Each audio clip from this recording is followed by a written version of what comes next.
Pemirsa, dalam rangka ulang tahun yang ke-14, Kick Andy akan kembali menggelar malam penganugerahan Kick Andy Heroes 2020. 20 nominator telah melalui proses penjurian dan pada tanggal 24 Januari 2020, tim Kick Andy telah melakukan penjurian untuk Kick Andy Heroes ke-14. Dari hasil penjurian, terpilih 15 nominator Kick Andy Heroes 2020 dan 5 nominator Young Heroes 2020. Juri Kick Andy Heroes tahun ini terdiri dari Emil Dardak, Dian Sastrowardoyo, dan juga Al-Fatih Timur.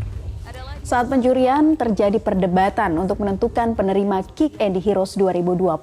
Menurut juri, semua nominasi sangat bagus dan layak mendapat penghargaan.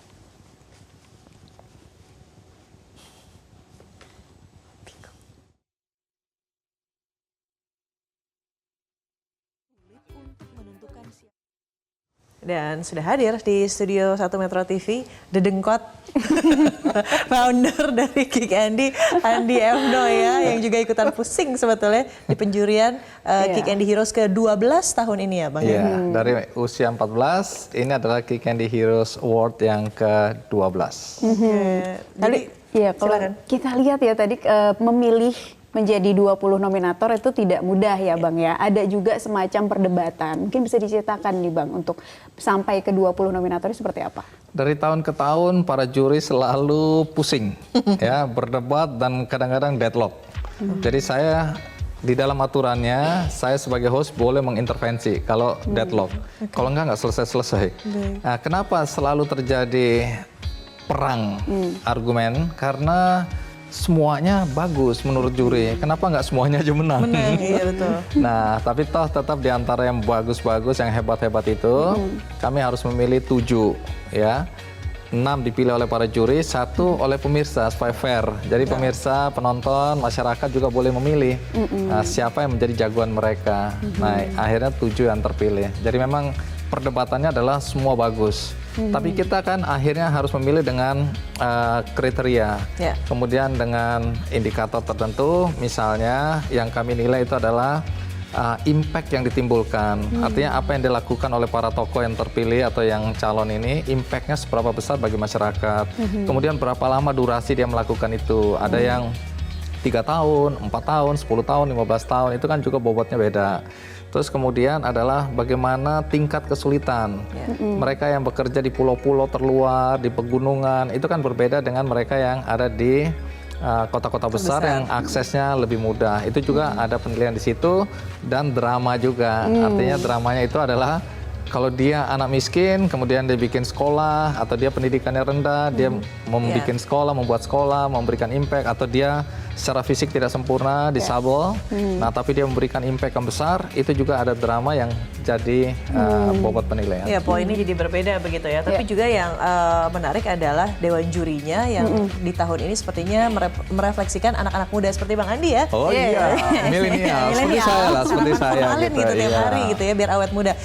Kenapa ini memang ini harus yang muda sekarang yang memberikan penilaian, atau ada message lain mungkin Bang Andi? Iya, ini shifting ya, karena selama ini yang jadi juri kami pilih memang tokoh-tokoh besar senior, ya. Gitu ya. Senior, besar, punya pengalaman yang luas.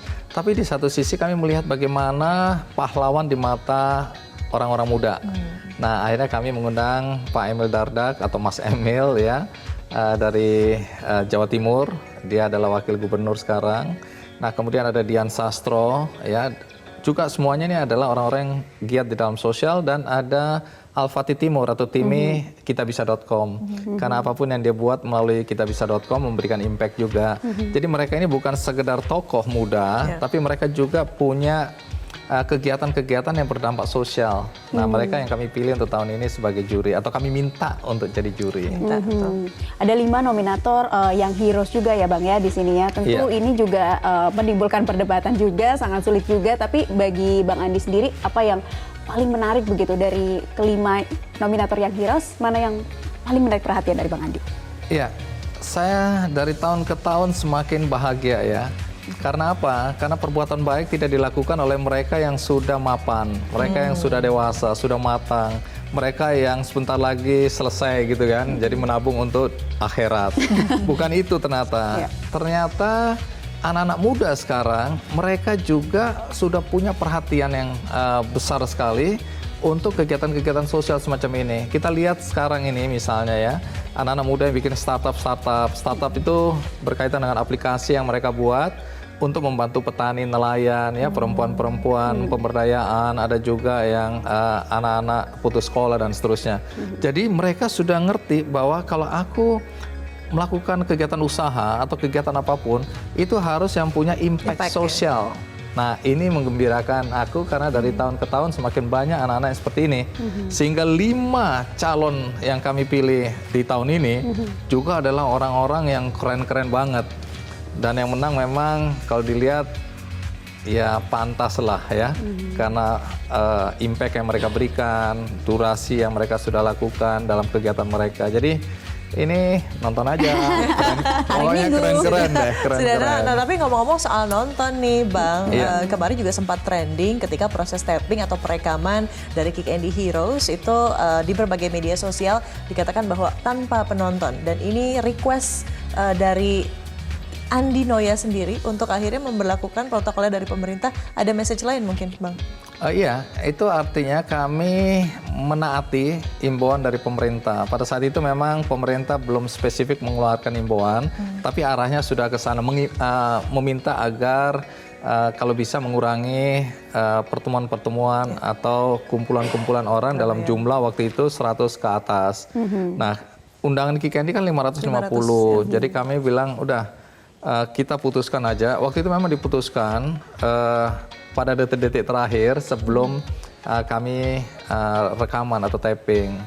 Nah, upaya ini kami lakukan juga untuk pengamanan, karena apapun juga ini kan tamu-tamu terhormat yang kami undang kali ini. Semua tamu Kick Andy terhormat sebenarnya. Iya. Cuma ini agak spesial, adalah tokoh-tokoh di mana mereka berinteraksi satu sama yang lain. Kalau terjadi apa-apa pada mereka, dan itu terjadinya di studio Metro TV, maka saya ikut bersalah karena tidak mencegah atau tidak ikut serta menanggulangi upaya penyebaran COVID-19. Jadi di situ tanggung jawab kami, sehingga dengan menyesal waktu itu saya terpaksa blast kemana-mana undangan bahwa minta maaf, akhirnya kami batalkan.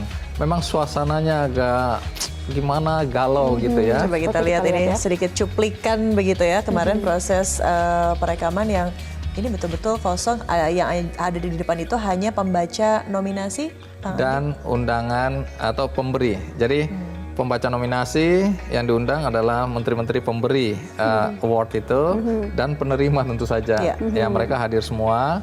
Dan mereka yang boleh masuk ke studio adalah mereka yang memang terlibat sebagai pengisi acara.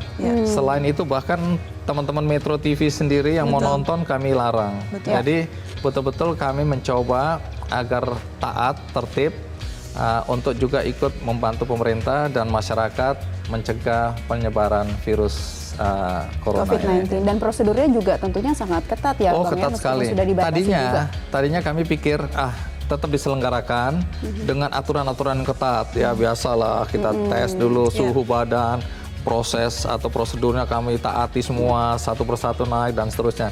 Tapi itu tetap berisiko. Jadi akhirnya kami putuskan dengan sangat menyesal penonton ditiadakan. Dan tadinya saya khawatir ini banyak orang marah atau kecewa, ternyata responnya positif. Bang Andi, terima kasih, itu keputusan yang paling tepat. Dan di media sosial kemudian responnya juga positif. Mereka mengapresiasi langkah yang dilakukan oleh Kick Andy dan Metro TV untuk membatalkan adanya penonton di studio. Nah, jadi terima kasih kepada para undangan yang hari itu memberikan dukungan ya atas keputusan itu. Walaupun tentu akhirnya kita nggak bisa bertemu, tapi yang penting kita bisa sehat selalu. Itu yang paling penting ya sekarang saat ini. Naila, apalah ya, saya waktu itu mengikuti proses tappingnya, jadi sebetulnya saya sudah tahu siapa-siapa saja yang jadi pemenang. Ada yang mungkin ingin ditanyakan? Jangan dibocorin. Jangan dibocorin. Nggak akan dibocorin. Tapi ini Bang, kalau kita lihat-lihat lagi dari itu balik lagi ke yang menarik, apa-apa saja Bang dari proses penjuriannya tentunya. Mungkin bisa Bang Andi ceritakan apa saja pergolakannya mungkin yang membuat mereka nih akhirnya cukup sulit untuk memilih pemenang begitu. Ya, kembali lagi bahwa hampir semua yang kami pilih, jadi 15 itu dipilih oleh tim Kick Andy. Jadi dari ratusan, kemudian kami seleksi, perdebatan terjadi juga di antara tim Kick Andy. Internal ya? Internal. Oh nggak bisa nih Bang, harusnya Oh ini. iya, apalagi ada orang yang hatinya jatuh ke toko yang ini. Wah, dia bela mati-matian. Berantem. Tapi akhirnya kami bisa menyelesaikan dari ratusan itu menjadi 15. Nah, 15 ini yang kami sodorkan kepada para juri. Nah, itulah yang membuat para juri berantemnya kenceng sekali. Karena tadi pertanyaannya, apa yang menarik? Hampir semua punya bobot yang sama.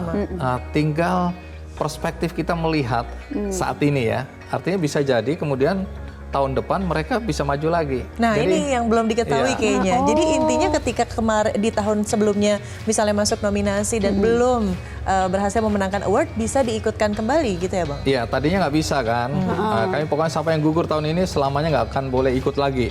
Ternyata kami lihat bahwa yang gugur ini dulu mungkin tahun lalu mereka pada tahapan seperti itu. Tapi ternyata kami cek ulang, mereka sudah punya progres yang luar biasa. Mereka tumbuh dan berkembang. Bahkan ada yang sudah menang agak stuck atau bahkan turun. Nah dari situ kami berkesimpulan bahwa mereka yang gugur tahun ini misalnya, belum tentu tahun depan mereka tidak bisa diperhitungkan lagi. Iya. Karena mereka kan tumbuh dan berkembang Betul, terus. selama mereka bisa memberikan impact Impact-nya ya, Bang, makin ya. besar. Nah kami cek yang gugur-gugur dulu, kami riset ulang. Apa yang sudah mereka lakukan sekarang, bagaimana perkembangannya. Begitu ada laporan dari hasil riset, kami bilang, oh dia layak untuk diikut sertakan lagi. Nah ternyata dari yang tahun lalu yang gugur, 2 masuk jadi pemenang tahun ini. Siapakah dia? Siapakah dia? Nanti. Baik. Nggak boleh dikasih tahu dulu. Nah, yang pasti selalu gini, menjadi DNA dari program Kick Andy maupun Kick Andy Heroes adalah bekerja dalam sunyi. Itu dia tagline-nya yang kadang saya kemarin bilang, saya suka tertampar sendiri begitu ya. Mereka begitu banyak kekurangan tapi ternyata bisa berdampak yang sangat besar dari masyarakat. Dan tentunya ngikutin dong, Jose juga membuat sebuah platform untuk penggalangan dana dan concern terkait COVID-19 yang saat ini merebak di Indonesia. Perbincangannya nanti akan kami lanjutkan selepas headline news pukul 14.00 waktu Indonesia Barat bersama the one and only Andi Noya. Tetap bersama kami. Sekian jauh-jauh.